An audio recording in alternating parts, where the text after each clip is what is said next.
Hello dear, welcome back. मैं प्रियंका चौधरी और आज की इस वीडियो मॉड्यूल में हम पढ़ने वाले हैं मंगलेश डबराल जी का जीवन परिचय, जो कि आपकी बोर्ड क्लासेस के लिए बहुत ही ज्यादा महत्वपूर्ण है।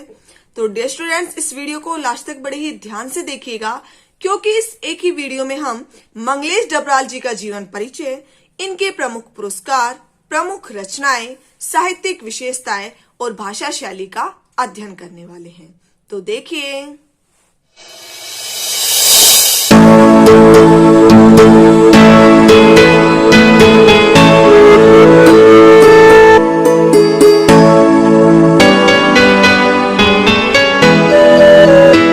जीवन परिचय।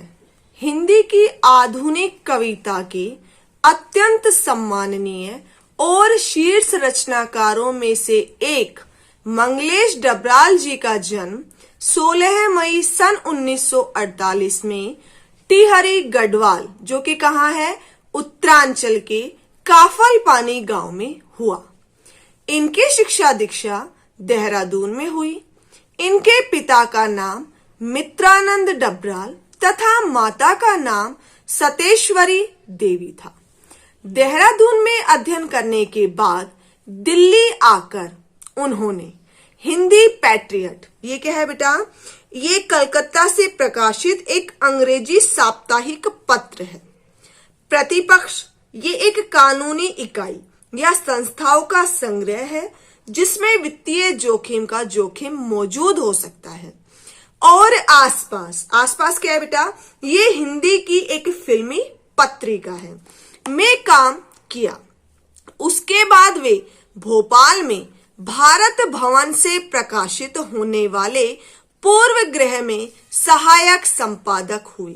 भारत भवन ये भोपाल में स्थित एक विविध कला सांस्कृतिक केंद्र एवं संग्रहालय है और इसकी स्थापना सन 1982 में हुई थी, 1982 में।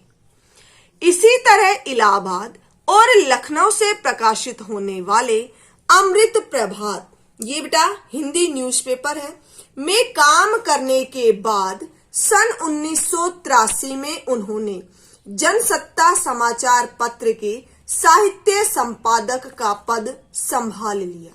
संपादक क्या होता है बेटा, ये पुस्तक पत्र आदि को संशोधित कर प्रकाशन के योग्य बनाने वाला व्यक्ति होता है, जिसे हम इंग्लिश में कहते हैं एडिटर।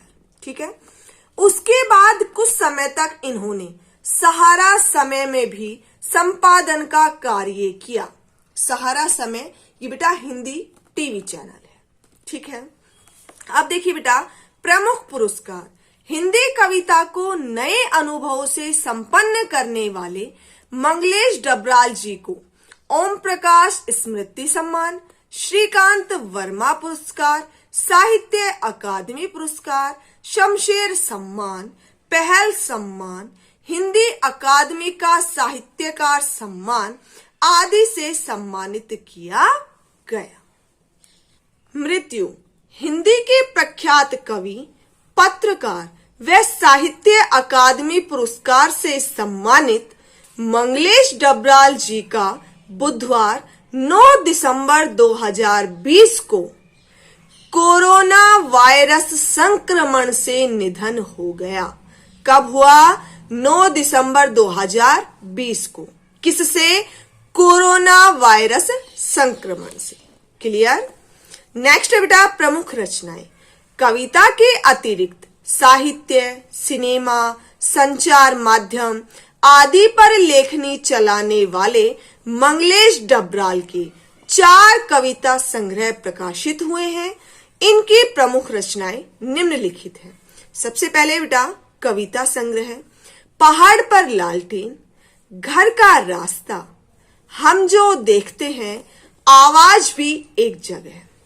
गद्य संग्रह लेखक की रोटी, कवि का अकेलापन, यात्रा डायरी, एक बार आयोवा, संपादन रेत घड़ी, जो कि राजस्थान के शिक्षक कवियों की कविताएं, और कविता उत्तरशती 50 वर्षों की प्रतिनिधि कविताओं का संकलन है। ये है बेटा इनकी प्रमुख रचनाएं।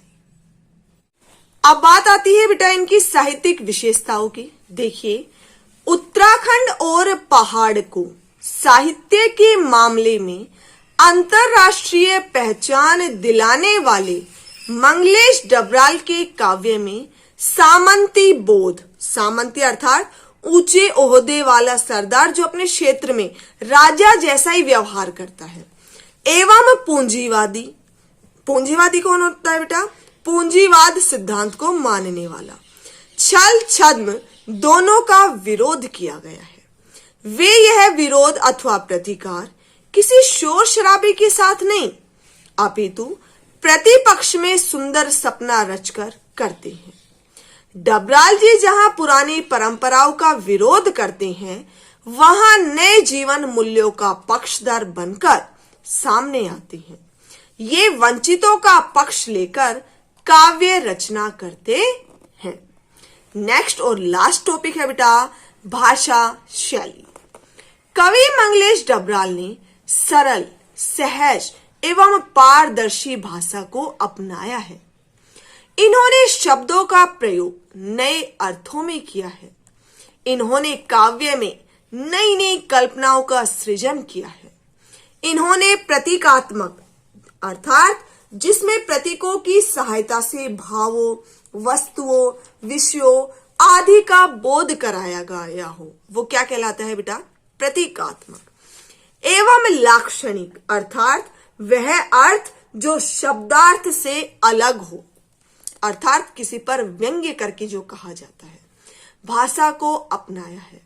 सहज स्वाभाविक अलंकारों का प्रयोग किया है। संस्कृत निष्ठ शब्दावली के साथ तत्सम और विदेशी शब्दों का भी कुशलता से प्रयोग किया है। नए नए प्रतीकों के प्रति इनका मोह छुपा हुआ नहीं है। बिंब विधान भी नवीनता लिए हुए हैं। तो डियर स्टूडेंट्स, ये था हमारा मंगलेश डबराल जी का संपूर्ण जीवन परिचय। आई होप आपको क्लियर हो गया हो।